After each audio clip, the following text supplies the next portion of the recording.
ঘরোয়া লিগে রেকর্ডের পর রেকর্ড করা খেলোয়াড়টি কেন ইন্টারন্যাশনাল সার্কিটে এসে বারবার ব্যর্থ হচ্ছেন? কেন 10টি বল খেলেও তিনি 1টি রান করতে পারছেন না?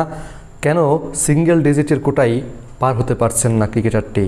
দর্শক, বলছিলাম এনামুল হক বিজয়ের কথা। মানে এমন অবস্থা তৈরি হয়েছেন যে ঘরোয়া লিগের পারফরমেন্সের উপরই এখন দর্শকদের আস্থা উঠে যাওয়ার অবস্থা। তাহলে নির্বাচকরা আসলে একটা খেলোয়াড়কে কী দেখে নিবে? এনামুল হক বিজয় কেন বারবার ব্যর্থ হচ্ছেন? ঘরোয়া লিগে যার এত এত রান, সেঞ্চুরির 50 যিনি পূর্ণ করেছেন, সেই এনামুল হক বিজয় জাতীয় দলে এসে পরপর ডাক মেরেই চলছেন। সিঙ্গেল ডিজিটই তিনি পার করতে পারছেন না। সেটা বিষয় না, আউট তিনি হতে পারেন। ক্রিকেট খুবই অনিশ্চয়তার খেলা। বলা হয়ে থাকে ক্রিকেট হচ্ছে গৌরবময় অনিশ্চয়তার খেলা।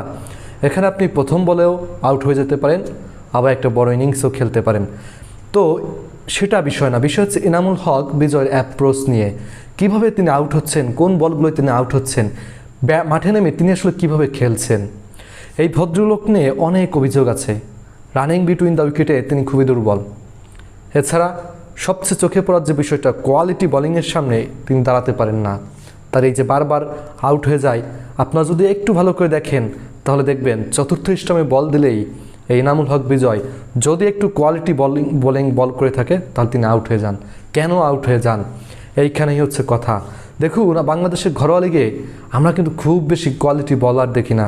সেখানে চতুর্থ স্টাম্পে যে বলটা করা হয় আর ইন্টারন্যাশনাল সার্কিটে চতুর্থ স্টাম্পে যে বলটা করা হয়, দুইটার ভিতর আকাশ পাতাল পার্থক্য থাকে।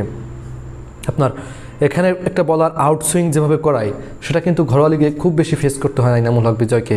তো এই সব জায়গায় মূলত পার্থক্যটা তৈরি করে দেয়। এনামুল হক বিজয় যেটা করেন সেটা হচ্ছে যে এই যে চতুর্থ স্টাম্পের বলগুলো তিনি প্রায় ঠিকমতো নেগোশিয়েট করতে পারেন না।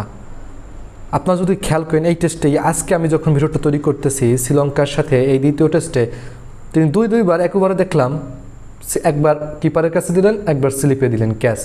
দুইবারই তিনি বেঁচে গেলেন। এটা তার ভাগ্য সুপ্রসন্ন ছিল। কিন্তু এরপরও আবার তিনি মানে খুবই দুর্বল ফুটওয়ার্কের পরিচয় দিয়ে ইনসাইড এজ হয়ে আউট হয়ে গেলেন 0 রানে। 10টা বল ফেস করে একটা ব্যাটসম্যান 3বার যদি আউটের সম্ভাবনা তৈরি করে তাহলে তার কোয়ালিটি নিয়ে অবশ্যই দর্শক প্রশ্ন করবে, অবশ্যই আমরা প্রশ্ন করব। এটাই স্বাভাবিক। আসলে এখানে নির্বাচকদেরই বিপদ হয়েছে। তারা তো আসলে ঘরোয়া লিগে রানের স্কোর দেখে আসলে তারা নেয়, কিন্তু এই যে এই পারফরমেন্স দেখার পর আসলে তাদেরও আসলে তেমন কিছু করার থাকে না। দর্শকরা হয়তো এই পারফরমেন্স আবার 1 বছর পর ভুলে যাবে, আবারও বিজয়কে দলে চাই স্লোগান উঠবে, কিন্তু নির্বাচকরা তাদের মাথা থেকে কিন্তু